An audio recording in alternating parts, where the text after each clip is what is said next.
Olá, meu nome é Renato Horta, sou professor da Faculdade Anhanguera, Unidade Antônio Carlos e também Unidade Guajajaras. Pesquisador do Grupo de Pesquisa Multicêntrico de Direito Constitucional, que é apoiado pela Faculdade Anhanguera e financiado pela Funadesp. Hoje eu vou falar sobre a exclusão automática do direito fundamental à herança pelo indigno. Bem, quando a gente começa a falar a respeito do direito fundamental à herança, seja por ato de indignidade ou então mesmo no caso de deserdação, sempre temos duas sensações. A primeira é a curiosidade para aqueles que desconhecem os institutos aí, tanto da indignidade quanto da deserdação. E a gente também tem uma segunda sensação que é dirigido à ideia de uma cobrança por uma justiça.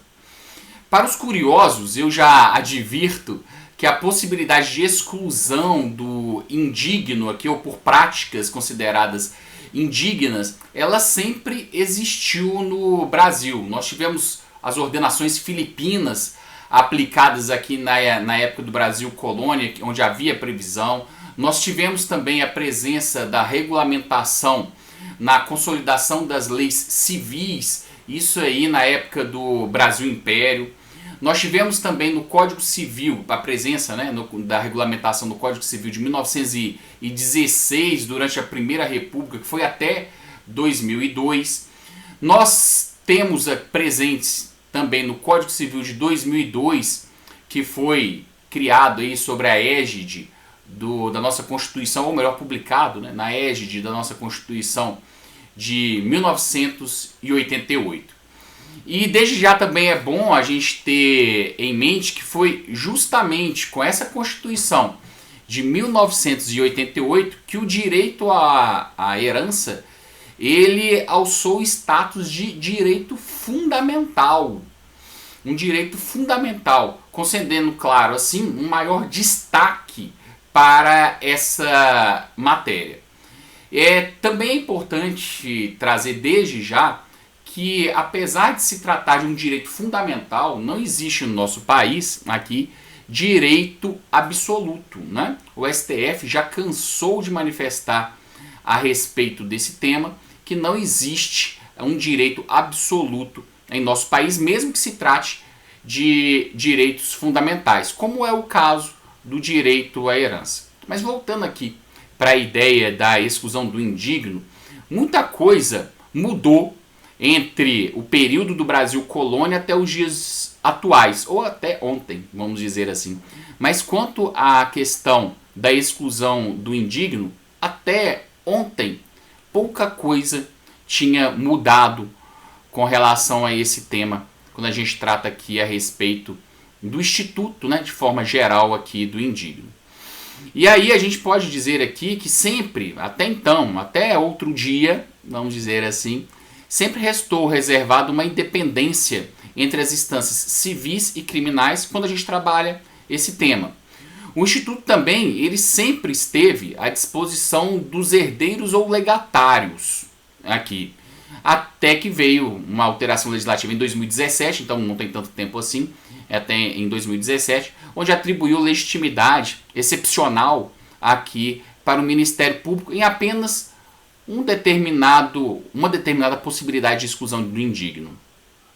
Nós sempre também tivemos e ainda temos, ainda presente, a figura da questão do perdão do indigno, que é aquele que sofreu aí a ofensa e que futuramente se tornará o autor da herança, dele perdoar aquela ofensa, claro, quando a gente não estiver falando aqui sobre o homicídio consumado do autor da herança, a gente também tem a clara designação do caráter privado dessa possibilidade da exclusão do indigno da herança, já que a gente está falando de uma questão patrimonial.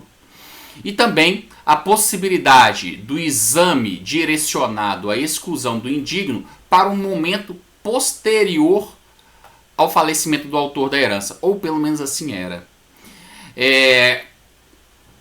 já vou adiantando para vocês que no ano de 2002, melhor dizendo aí, no início de setembro, do mês de setembro de 2002, ainda sob o período da vacatio legis do atual Código Civil de 2002, o Conselho de Justiça Federal ele editou o enunciado 116, ok? E nesse enunciado 116, ele admitia a legitimidade para o Ministério Público para ele propor a ação civil declaratória de indignidade desde que estivesse presente o interesse público. A doutrina e os próprios e muitos, né, dos representantes do Ministério Público se posicionaram contrariamente a esse enunciado do Conselho Nacional de Justiça. E isso se deve em razão das atribuições constitucionais atribuídas ao Ministério Público, ao qual tanto a doutrina como parte dos representantes do Ministério Público entendiam que esse enunciado teria deixado de observar as atribuições constitucionais do Ministério Público. Porém, um mês após, em outubro de 2002, um crime brutal e de repercussão nacional acabou chocando todo o país, que foi o homicídio de Manfred e Marisa von Richthofen. Ambos que foram executados dentro do seu próprio domicílio por Daniel e Christian Cravinhos. Um crime que teria sido, ou melhor, foi comprovado que foi arquitetado pela filha do casal, a Suzanne Louise von Richthofen, que ao lado do irmão seriam os herdeiros da vítima. Então ela teria atentado aí contra a vida com sucesso, né?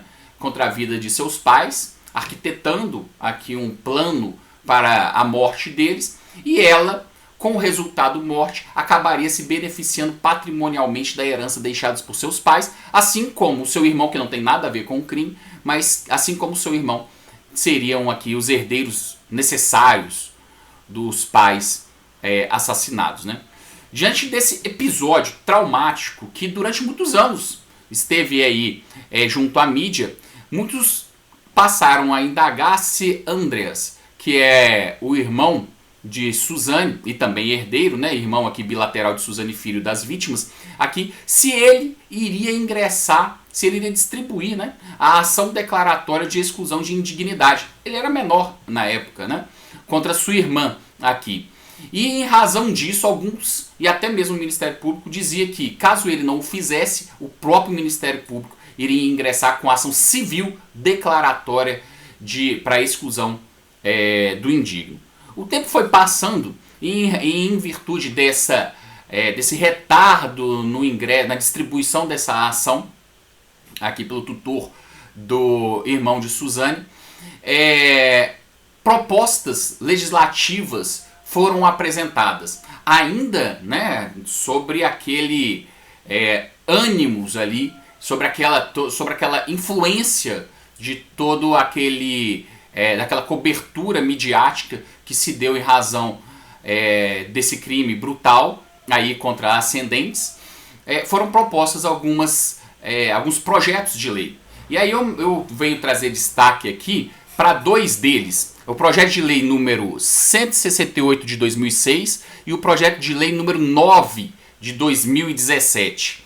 Bem, o projeto 9 de 2017, ele foi rapidamente convertido em lei. E ele tinha, na sua propositura ali, ele fazia referência justamente a esse crime praticado aí por Suzane Louise von Richthofen.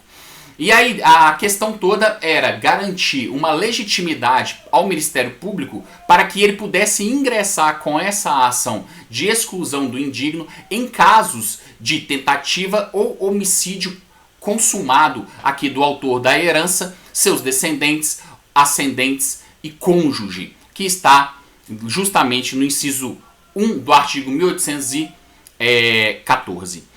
E esse projeto de lei ele tramitou rapidamente e foi aprovado.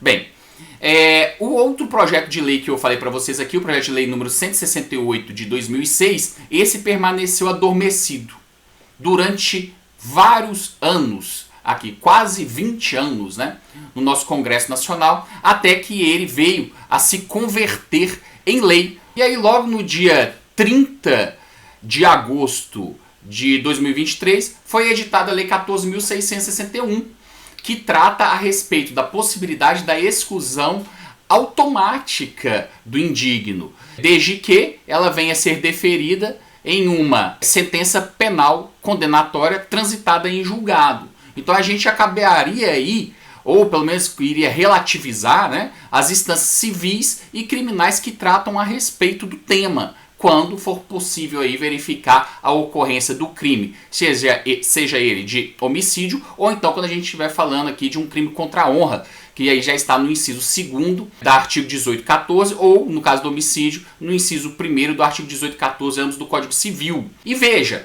aqui, com essa alteração, a gente precisa refletir em algumas questões que tratam a respeito desse tema, principalmente quando nós consideramos aqui que estamos falando de um direito fundamental. Como eu falei logo no início, o STF e tanta doutrina já nos cansou de afirmar que não existe direito fundamental, e nem qualquer direito, né, que seja aí, que possua um caráter absoluto. Mas é importante que a gente tenha critérios para esse afastamento, porque senão nós estaríamos tratando exceções como regras.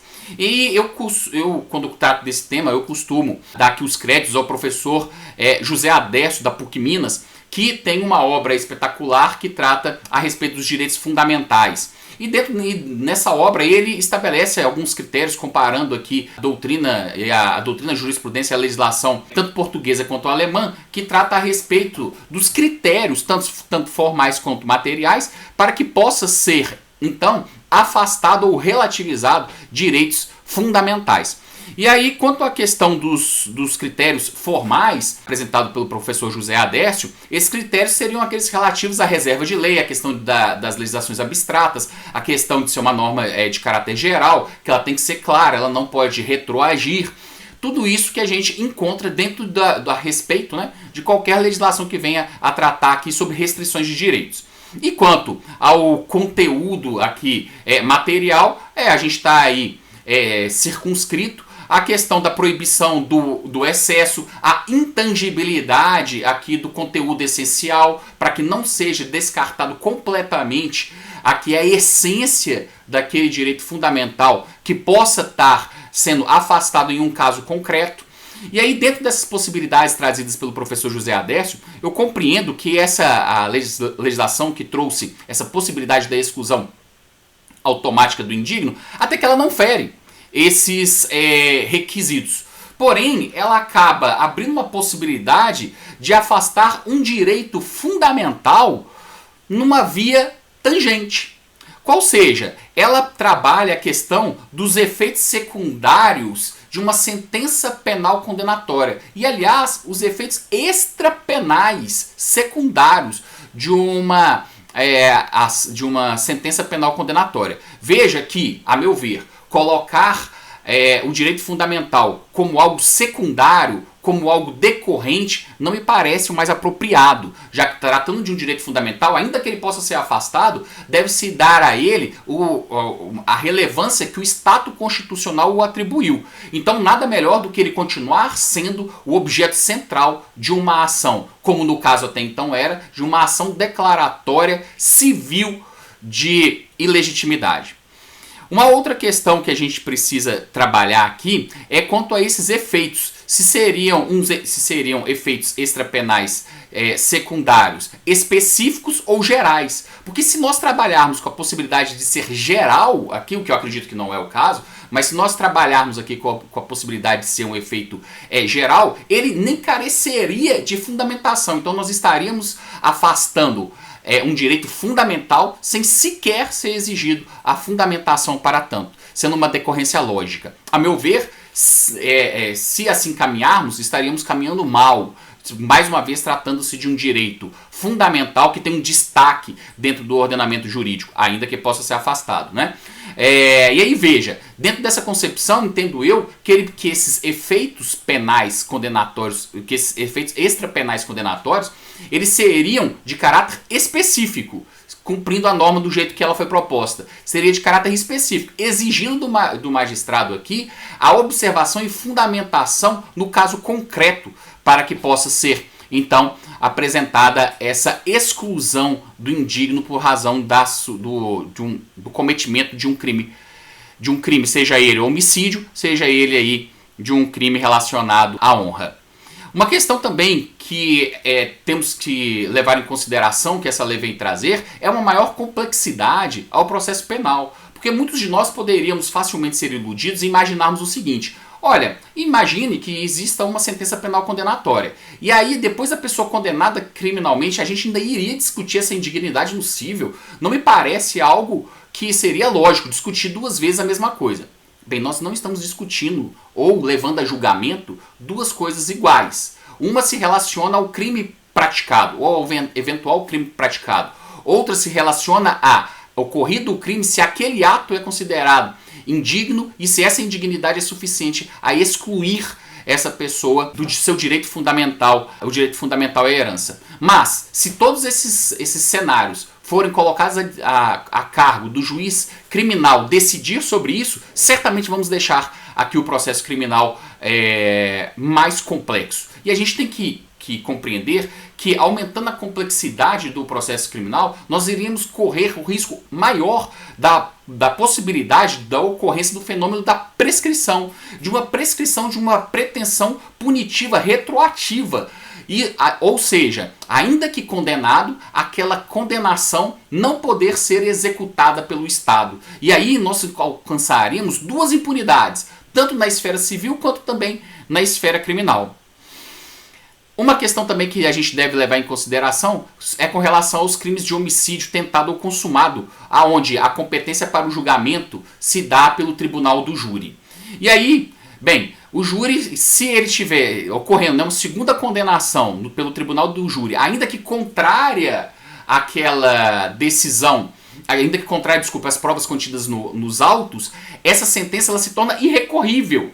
Se imaginarmos que o efeito extrapenal aqui se trata de um efeito extrapenal genérico, então o fato da pessoa ter a condenação pelo homicídio dos seus ascendentes já excluiria ela automaticamente do seu direito à herança, mesmo que existissem provas contrárias à decisão praticada pelo júri. Algo que é tormentoso dentro do direito aqui civil ou mesmo dentro do direito criminal.